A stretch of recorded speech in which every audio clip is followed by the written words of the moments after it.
एक स्पर्म के मैच्योरेशन में बहुत बहुत बहुत टाइम और बहुत ज्यादा एनर्जी और बहुत बेस्ट प्रोटीन लगती है, क्योंकि स्पर्म कोई नॉर्मल सेल नहीं है। स्पर्म वो सेल है जो एक लाइफ को जनरेट करती है।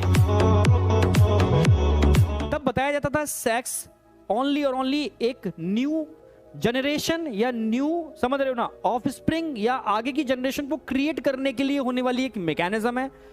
ठीक है, जो इसमें पड़ गया वो गया। ठीक है, यानी तब तक जब तक वो एज आती थी, यानी 21 वाली एज मान के चलो, तब तक उन बच्चों का टेस्टिस का एपिथेलियम बड़ा स्ट्रांग हो जाता था। ठीक है, इसलिए वो बहुत बलशाली हुआ करते थे। ठीक है, और वो समझते थे किस चीज को कहाँ यूटिलाइज करना है। पहले ही बोल रहा हूं, मैं टॉपिक से भी हट गया हूं। ठीक है, पर एज अ टीचर मुझे थोड़ा सा बताना पड़ेगा, क्योंकि टॉपिक ये वाला आ गया है इसलिए। ठीक है, इसीलिए हम बोलते हैं कि स्पर्म का लॉस कम से कम करना चाहिए। ठीक है, कम से कम, मैं ये नहीं कहा कि, क्योंकि ये मैकेनिज्म है, स्पर्म रिलीज होगा, ठीक है, फिर मैच्योर होगा। मैच्योर होने का प्रॉपर टाइम देना पड़ेगा, क्योंकि स्पर्म के मैच्योरेशन, स्पर्म का फॉर्मेशन जर्मिनल एपिथेलियम से बन रहा है, जो पूरा मैकेनिज्म बताने वाला हूं मैं। ठीक है, तो उस जर्मिनल एपिथेलियम को मैच्योर होने के लिए आपको पर्टिकुलर एक एज तक का टाइम देना पड़ता है। उस एज के बाद जब वो इतनी मैच्योर हो जाती है, फिर उस पर कोई फर्क नहीं पड़ता। पर आज की डेट में जो डिस्ट्रिक्शन इन डिवाइस की वजह से हो रहा है, तो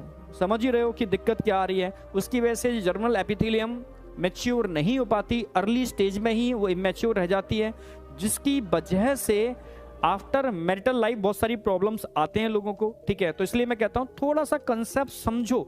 एक स्पर्म को मैच्योर होने में बहुत टाइम लगता है। एक स्पर्म वो सेल है, वंडर सेल कह सकते हो, जो एक लाइफ को जनरेट करती है। ठीक है, एक जिंदगी को बना रही है।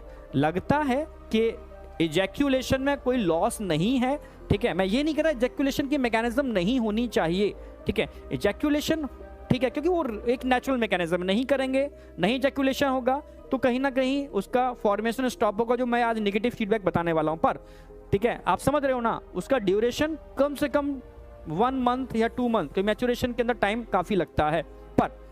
Per day millions gamete mature होते हैं, पर डे सीक्वेंस अगर देखोगे पर डे मिलियंस मैच्योर हो रहे हैं, तो ऐसी कोई दिक्कत नहीं है। बट फिर भी मैंने समझा दिया कि उस स्पर्म को बनाने में लॉट ऑफ एनर्जी, मैच्योरेशन में लॉट ऑफ एनर्जी और बॉडी का बेस्ट प्रोटीन लगता है, जो एक लाइफ को जनरेट करने के लिए रिस्पॉन्सिबल सेल है। समझ रहे हो ना मेरी बात?